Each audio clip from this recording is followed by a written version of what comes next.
Fala galera, tudo beleza? Sou o professor Luciano, Biologia, terceira série do ensino médio, trazendo mais para vocês sobre evolução biológica, né? E analisando agora sobre as evidências da evolução. Bom, já sabemos que a evolução ocorreu, de fato, né? É inegável isso, né? Principalmente à luz dos conhecimentos da genética, com mutações, recombinações gênicas e também com relação à seleção natural, que seleciona essas modificações, que exerce pressão sobre elas e os mais aptos sobrevivem a essas pressões, né? A gente tem outras evidências também de que houve esse processo ao longo da história aí do planeta Terra, tá? Então nós vamos ter aqui algo que a gente vai chamar de diversidade, mas a gente vai analisar primeiramente aqui, ó. Durante uma visita ao zoológico, você observou as aves abaixo e percebeu que, apesar de semelhantes, vejam que essas aves são semelhantes entre si, vivem em continentes diferentes. Beleza.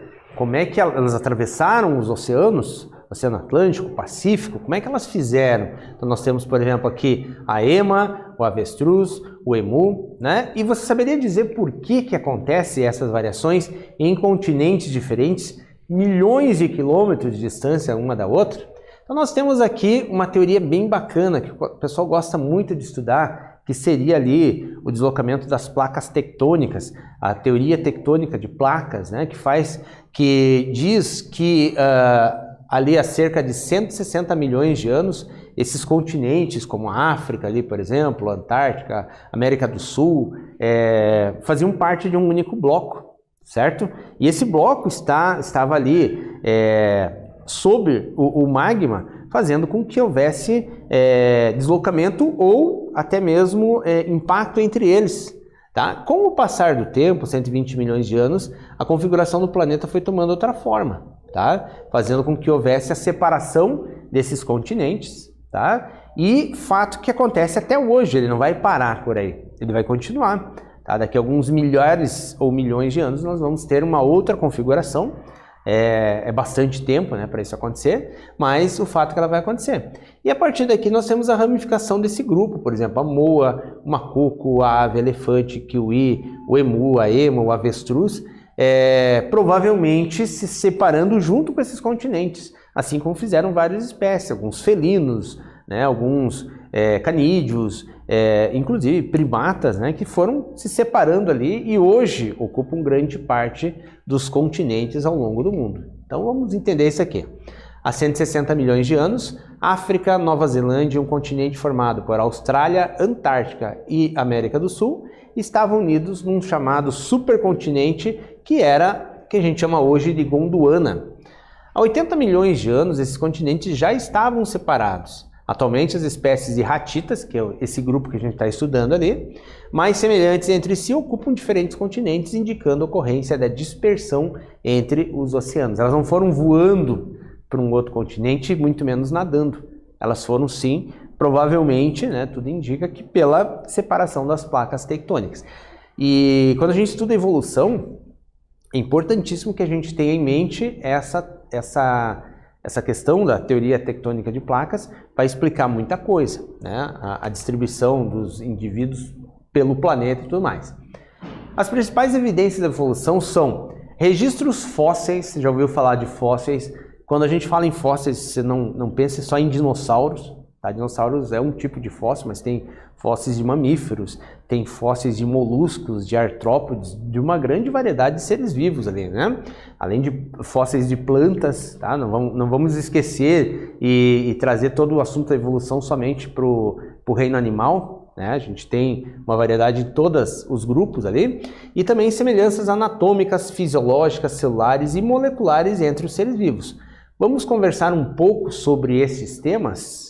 Muito bem, gente. O que são fósseis? Os fósseis, quem estuda os fósseis uma ciência chamada paleontologia, que ela é uma ciência que agrega ali, quando a gente for falar em termos de evolução biológica. Ela é importantíssima nesse ponto, né? Assim como a geografia, quando a gente vai falar na questão da tectônica de placas. Eles são restos, pode ser ossos, dentes, escamas, troncos, também vestígios como pegadas de animais e vegetais, protozoários, fungos, bactérias preservados em rochas. Tudo isso aí a gente vai agrupar como fóssil. Tá? Nem todos os fósseis também são petrificados, né? Muitas vezes um indivíduo, um inseto preso numa resina de uma árvore por milhões de anos, tá? Eles vão ser os restos, né, de um ser, um vestígio de um ser do passado, ele vai ser considerado fóssil. Considera-se fóssil aquele ser vivo que viveu há mais de 11 mil anos, ou seja, antes do Holoceno, que é a época geológica atual. Restos ou evidências antigas, mas com menos de 11 mil anos, como por exemplo os sambaquis, são classificados aí como subfósseis, né? Muitos cientistas nem gostam de dar nem essa nomenclatura de subfósseis para eles. Só são algumas evidências ali, ou geológicas, né? Ou mesmo antropológicas ali naquele local. Como os fósseis vão ser formados, tá, gente? Também é importante a gente entender esse mecanismo de formação do fóssil para que haja possibilidade de fazer o estudo daquele indivíduo, né, sem se influenciar, né, pelas maneiras como foi feito a fossilização. Geralmente eles ficam preservadas as estruturas mais resistentes do animal ou da planta, as chamadas partes duras, por exemplo, como o dente, ossos, concha, a casca da árvore, então essa parte mais dura é que vai ser preservada. Essas partes moles, mais orgânicas, ali, como vísceras, pele e vasos sanguíneos, preservam-se com muito mais dificuldade, salvo algumas condições de gelo, enfim, né? Mas em geral se preserva mais as partes duras. Os fósseis são encontrados nas rochas sedimentares, ou seja, formados por sedimentos, né, que vão se acumulando ao longo dos anos ali, que são transportados através de agentes como vento, rios e se depositam só em um determinado local e vai comprimindo aquele fóssil, aquele indivíduo morto ali, por milhares de anos. Então, como ali acima de 11 mil anos, a gente já considera fóssil daí. A fossilização é um processo que varia de acordo com o tipo de material fossilizado. Então, dependendo do material, essas características do sedimento ao qual ele é incorporado é o tipo do ambiente em que ele ocorre. Tá? Então, tudo vai variar. A composição química final daquele fóssil vai variar conforme os elementos infiltrados aqui nos tecidos e tudo mais. Tá? Agora, para vocês, uma reportagem que através do QR Code você consegue acessar e é bem importante para a gente se aprofundar cada vez mais. Com certeza você já ouviu falar no carbono 14, né?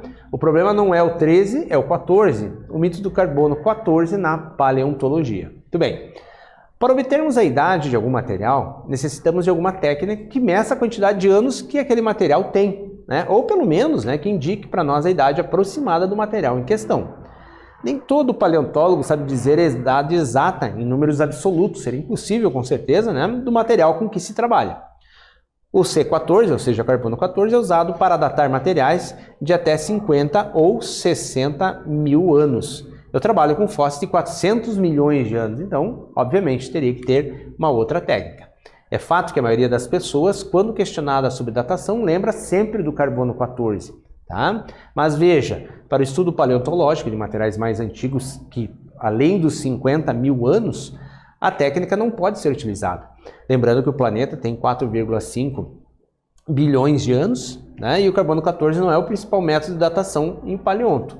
Outros métodos são mais comuns, como a datação relativa das camadas, né? Analisando ali as camadas geológicas da Terra, tá? E também as datações absolutas de rochas ígneas e datação relativa das camadas de rochas sedimentares, além de ter outros estudos com elementos químicos que favorecem esse estudo para nós. Uma outra evidência evolutiva seria o chamado atavismo. Veja bem aqui, ó, gente, atavismos são características que estiveram presentes em espécies ancestrais. Então aqui nós temos o ancestral de um lobo, né, o lobo primitivo, mais distante, que aparece uma baixa frequência em membros atuais da população, usualmente ou em poucos indivíduos. Então, aparece no ancestral, mas nos atuais não aparecem mais. Tá? A questão da biogeografia que a gente falou, que é algo assim também extraordinário ali do ponto de vista da separação dos continentes, como isso aconteceu de uma maneira tão fantástica, né? Ela é a ciência que estuda a distribuição dos seres vivos no espaço através do tempo. A semelhança entre os animais demonstra que apresentam um ancestral comum indicado por órgãos vestigiais. E lembrando, né, que muitas vezes essa distribuição biogeográfica daquela espécie originou-se a partir da separação das placas, tá? Como pode ser em alguns outros casos, alguns outros seres vivos, através de migração, né, por voo ou por nado, né? E assim vai. Evidências anatômicas. Anatômica seria da forma do ser vivo, quando a gente fala em anatomia, né? Os órgãos vestigiais, por exemplo, são aqueles em que alguns organismos encontram-se em tamanho reduzido e geralmente sem função, mas em outros organismos são maiores e exercem funções definidas. A importância evolutiva desses órgãos vestigiais é indicação de parentesco evolutivo. Muitas vezes chama-se de um órgão atrofiado, né, um órgão sem função, mas não necessariamente a gente não pode colocar aquela visão lamarquista na coisa e dizer que pelo não uso por exemplo, do apêndice no ser humano, pelo não uso desse apêndice, ele atrofiou. Não, é um órgão vestigial que foi sofrendo modificações, foi se recolhendo naquele tamanho e hoje ele, a princípio, não exerce nenhuma função importante ali. A gente conseguiu se adaptar à seleção natural sem ele, tá? Porque o nosso processo digestivo é um pouquinho diferente dos animais que o têm bem desenvolvidos.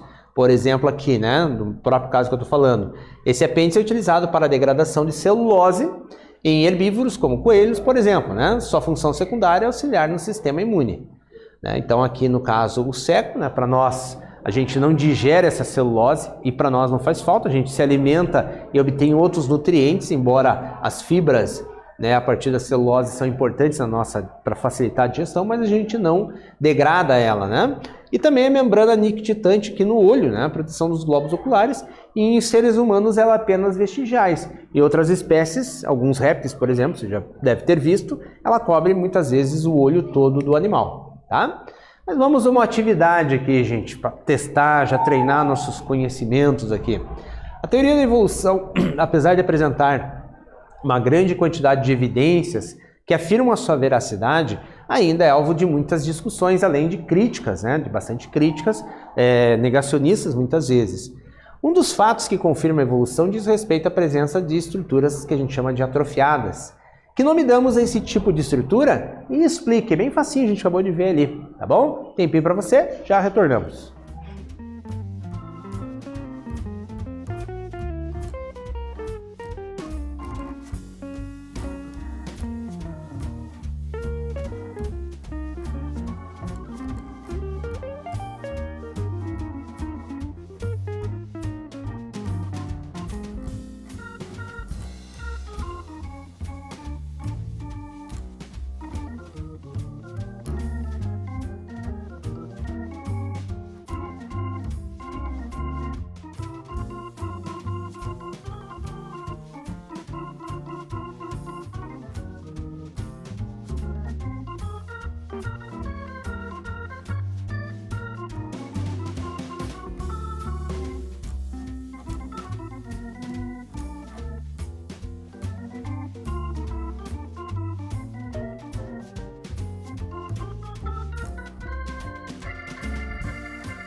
Então vamos lá, gente. Nome desses órgãos que a gente vai chamar de atrofiados, essas estruturas atrofiadas a gente vai chamar de órgãos vestigiais. Lembra de vestígios? Ou seja, são apenas vestígios daqueles órgãos, tá? São assim chamados por apresentarem-se bem reduzidos e com pouca ou praticamente nenhuma função, tá? Tendo apenas a sua estrutura vestigial vista ali, analisada, né? Agora, outra coisa bem bacana, gente, a gente analisar embriões, que a gente vai chamar de embriologia comparada. Então, assim, num primeiro momento, se analisando por esse quadro aqui, nós temos um peixe, um anfíbio, um réptil, uma ave e um ser humano. São os embriões nas suas fases iniciais. Claro que os tempos de desenvolvimento embrionário são diferentes entre uma espécie e outra, mas veja lá, no começo são tão semelhantes que a gente não consegue diferenciar qual que é o réptil, qual que é o humano, qual que é do peixe. Então, comparando a embriologia de diversos vertebrados, observa-se uma grande semelhança no padrão de desenvolvimento inicial, indicando a existência ali, no caso, de um ancestral comum. Bom, se eles são tão semelhantes, provavelmente existe uma ancestralidade comum entre eles, até mesmo uma espécie ser ancestral da outra ali, né? À medida que o embrião se desenvolve, surgem características individualizantes e as semelhanças acabam diminuindo. Você pode ver aqui que, à medida que vai passando o tempo, e esse tempo é diferente, né? Esse tempo gestacional é diferente entre uma espécie e outra, mas depois eles vão se diferenciando basicamente ali até se tornarem organismos bem diferentes. Tá? Mas no primeiro momento eles são extremamente semelhantes. E a anatomia comparada, a gente analisar as formas desses animais de uma maneira comparativa também é interessante. Desses animais que eu digo, mas lembrando que a gente estende para plantas e tal, né? O estudo da anatomia de animais remonta aos primórdios da ciência e persiste até os dias atuais. Essa anatomia comparada é utilizada como uma das evidências da evolução, ok? Auxiliando na classificação de organismos, na reconstrução da história filogenética, aquela que envolve aspectos evolutivos, né? Das espécies, dedução dos padrões ancestrais e definição dos padrões que geram e mantêm a diversidade morfológica. Ou seja, né, quando a gente coloca assim, uma classificação biológica de um ser vivo, organismos semelhantes entre si, capazes de se cruzar, gerar descendentes férteis, beleza, a gente definiu espécie, né? Porém, o que a gente tem? A gente tem um aspecto filogenético que a gente analisa também a nível sistemático de um ser vivo, porque aqueles aspectos filogenéticos influenciam na origem da espécie, da onde ela surgiu, no seu ancestral comum, e aí a gente tem uma clareza maior na definição daquela ideia ali, quando a gente for falar em anatomia comparada. E falando em ancestral comum, né, nós temos aqui uma das principais teorias ideias da teoria da evolução, é de que toda a vida na Terra compartilha um mesmo ancestral, ou seja, um ser provavelmente unicelular, que deu origem a todas as formas de vida que a gente tem hoje, tá? Tanto planta, quanto fungo, como protista, né? Enfim, como bactéria, que através do processo de descendência, com modificações, deu origem à diversidade da vida, com fatores genéticos, com recombinações, com mutações, foi dando origem, provavelmente, a outras espécies. Uma característica a mais, uma característica a menos. E outra coisa, acho muito importante assim ressaltar para você, quando a gente fala em evolução, a gente não fala numa melhoria contínua daquele indivíduo. Dentro do processo evolutivo, ele pode perder uma parte, como por exemplo as serpentes perderam os membros superiores e inferiores.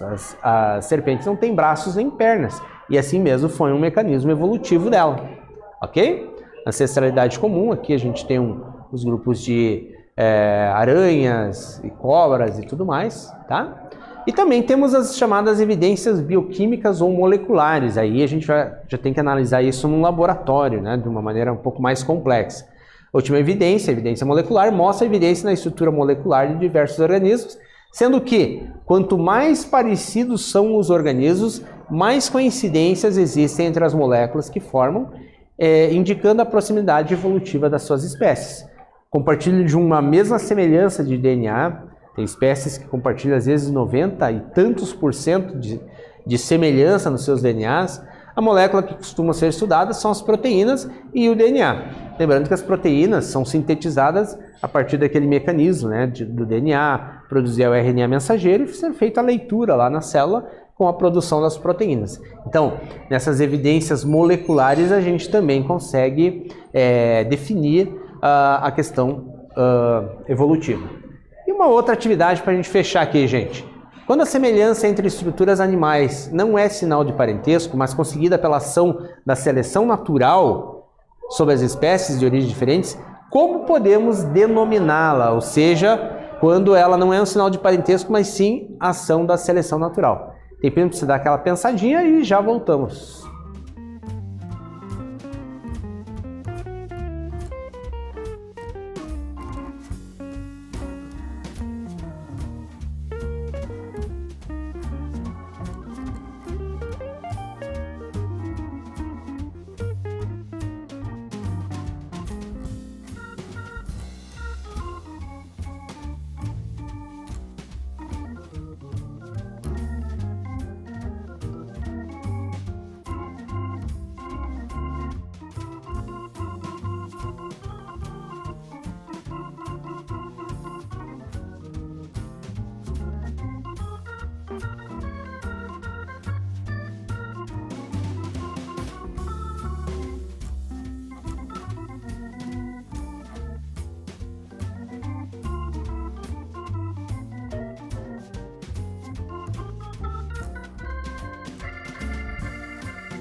Vamos lá, pessoal.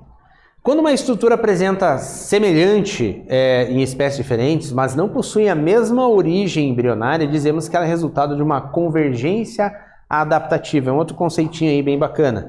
Isso ocorre em decorrência de uma pressão evolutiva similar nessas espécies, né? Ou seja, organismos que se adaptaram a um modo de vida aquático, por exemplo, tá? Então, isso é uma outra ideia. Então, nessa aula, conhecemos as evidências da evolução e trouxemos elementos como, por exemplo, biogeografia, a questão dos órgãos vestigiais, a embriologia comparada, as evidências bioquímicas e também a questão dos fósseis, beleza? Galera, espero que vocês tenham gostado dessa aula. Ela é bem bacana, né, do ponto de vista ali, quando a gente começa a estudar a evolução das espécies, explicar a história do nosso planeta hoje, tá? E é algo para você discutir com os teus colegas, com o teu professor e aprofundar cada vez mais esse assunto. Beleza, galera? Obrigado pela atenção e até uma próxima. Tchau, tchau. Valeu!